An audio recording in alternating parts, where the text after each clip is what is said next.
middle school and high school, I would ask my parents to buy the whole tub, the Costco tub of drink mix.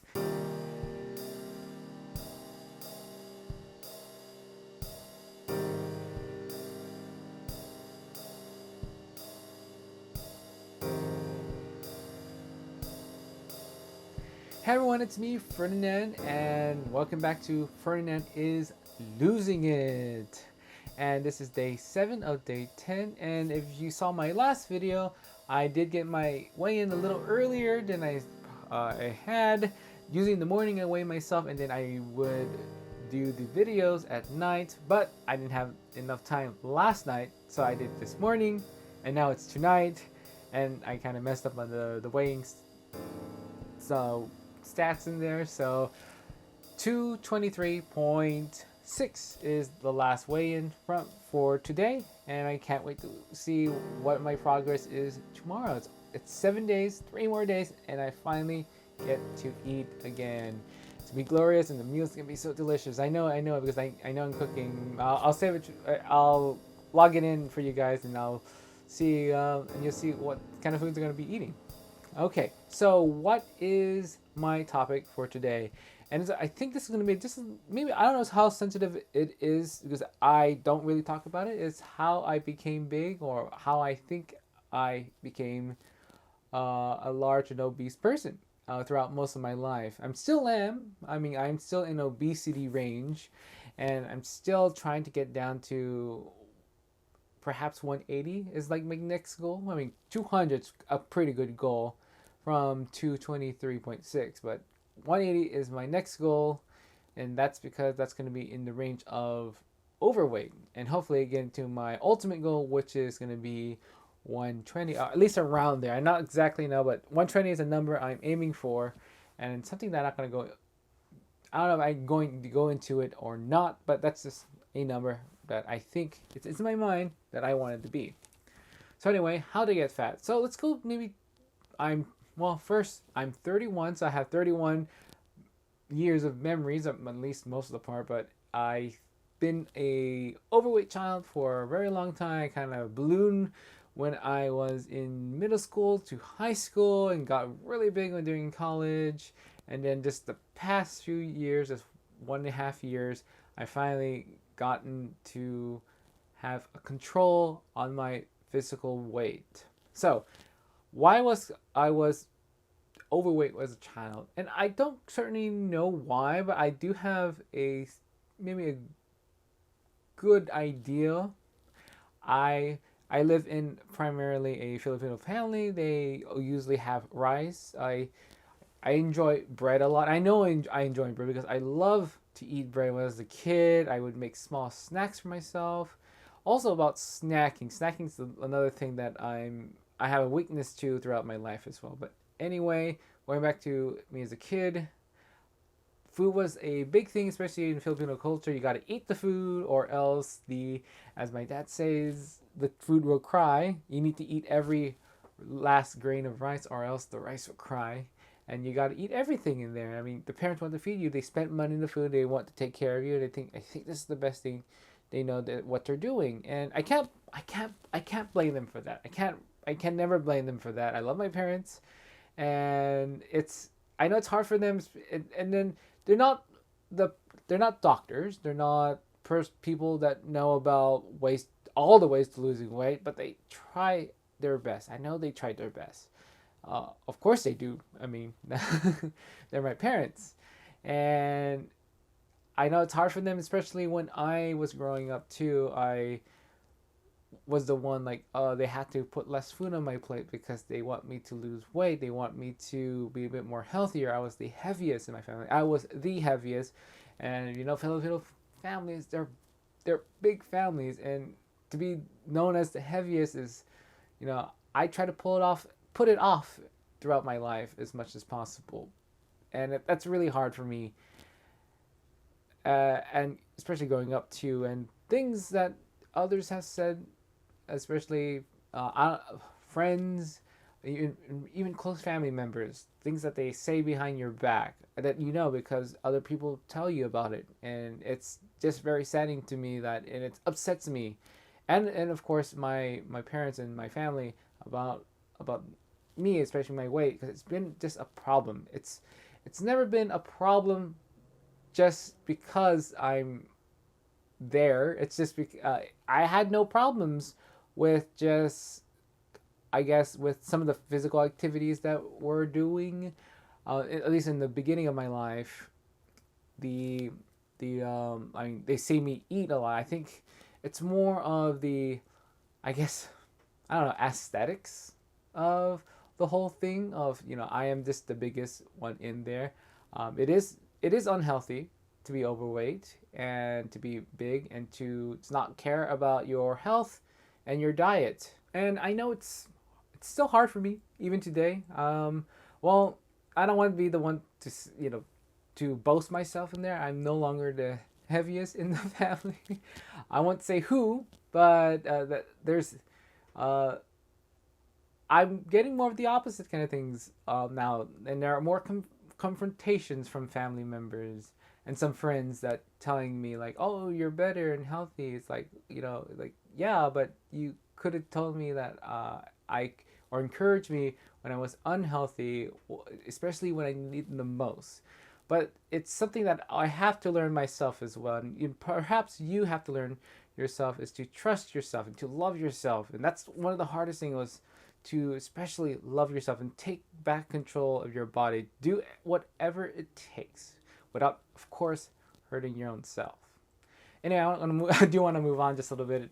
I do have other subjects I want to talk about, but for the next one would be, I guess, what kept me in a larger bracket of weight is snacking. Snacking. Yes, I just, if I see food, I eat the food. And that's something that I'm trying to fix now, and I'm still winning, but it's also a weakness currently. But I know as a kid, I would have, there's always big pots around the kitchen, especially on the stove, what's cooking, what's not cooking, or what is to be cooked. And I would always peek my head in there. I guess my love of cooking is also aspiring to that. So sometimes, because the kitchen's right next to my room, and it's very hard to not hear and not smell the food that's coming from the kitchen. And I would go and I would pass by, and sometimes I would, especially when the food's already cold, and you can just grab a little morsel of meat every time I pass by. And that's probably like every 10 minutes I would just do that. I would get a glass of water. It's like, oh, my mouth is too watery. I need something to cleanse it. So I would just go open a pot and just stick a little morsel of meat in my mouth. So I still remember that, and I try to take my control of myself now, and I am doing a lot better now, even for that. I mean, this is not just a kid. I mean, I constantly been doing this throughout high school and in college, and I'm just like, remember, like, all that time, like I can't even count it, how many times I just go out and snack. Also snacking as well. I mean, we live in America, that we have a lot of snacks available. And I try to no longer buy snacks, and I don't, but other people in my household do. And for me, this is one of the easier things, because I think I turn my mind around with these snacking items, these bars, these protein bars, these fruit snacks, and I'm a bit more disgusted. And I think my palate has changed as I'm doing this diet, and and how the diet actually changed my palate physically, and how I'm reacting to them. So I'm no longer affected by just like a packet of small little gummies. I don't care for that anymore, and I think that's an awesome thing. But for some most parts, the thing I would do as well is having a small meal between meals. And this is in addition to me snacking. So I would eat breakfast, I would maybe wait an hour later, then there would be maybe a small snack between there before I have a small meal. Like, if there were breakfast leftovers, I would eat those, make another small meal out of that, have a small snack before lunch, have a small snack right before lunch, and then have lunch and continue on for there. I'm totally disgusted by it. and I'm happy that I don't do this anymore. One of the biggest things that I know that made me pretty big was the powder mixed drinks, especially like Country Time or Kool-Aid or any of that sweet stuff. And I this is probably one of the bigger things too. Like one of the biggest things I kind of needed. I was really addicted to sugar when I was much younger too, like maybe high school.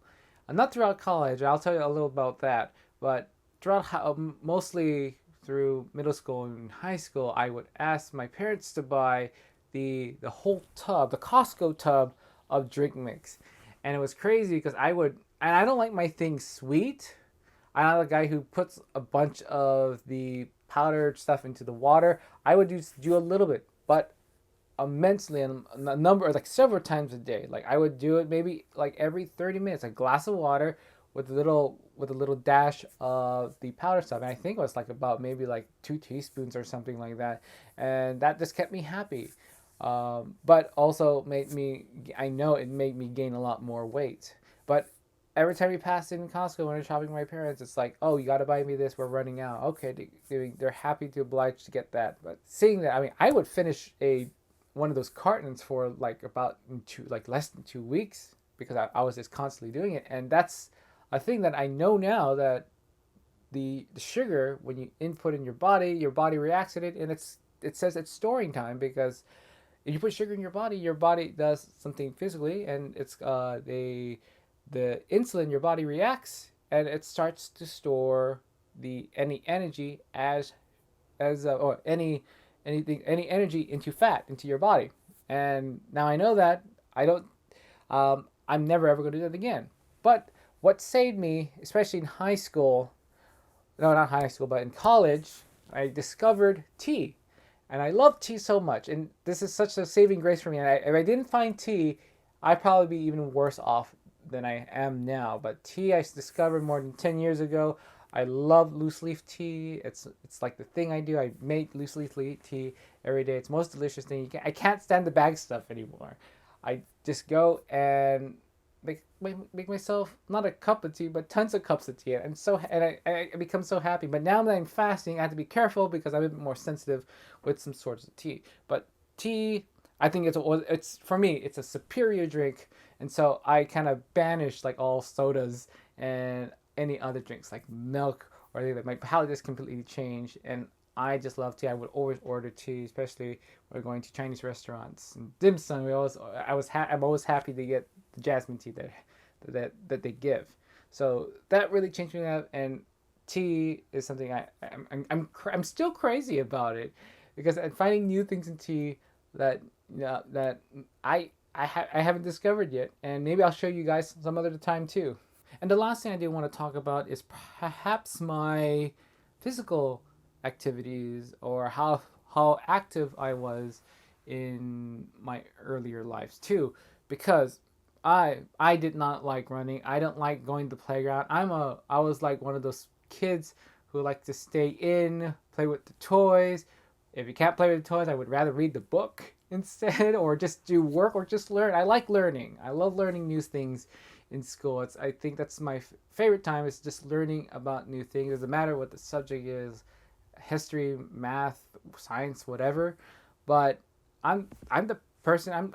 I'm basically was mostly a loner when I was in school, and so I would just sit around, just doing nothing. I don't play a lot when I was a kid with even people who I called my friends as well.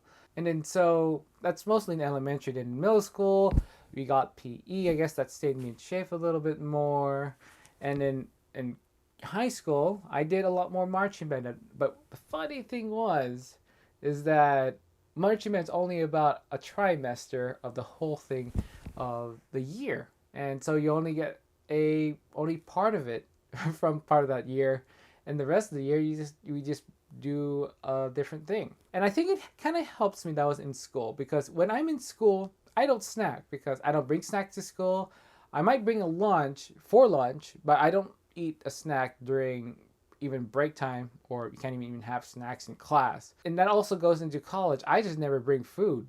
I didn't have a job, so I didn't have money, so I didn't buy food. I would just go home and wait to eat. So I always eat breakfast, eat enough to hopefully last me throughout the time there, and then very rarely I would have lunch or bring lunch. Most of the time I would bring lunch, and then go home and eat a lot more especially for dinner.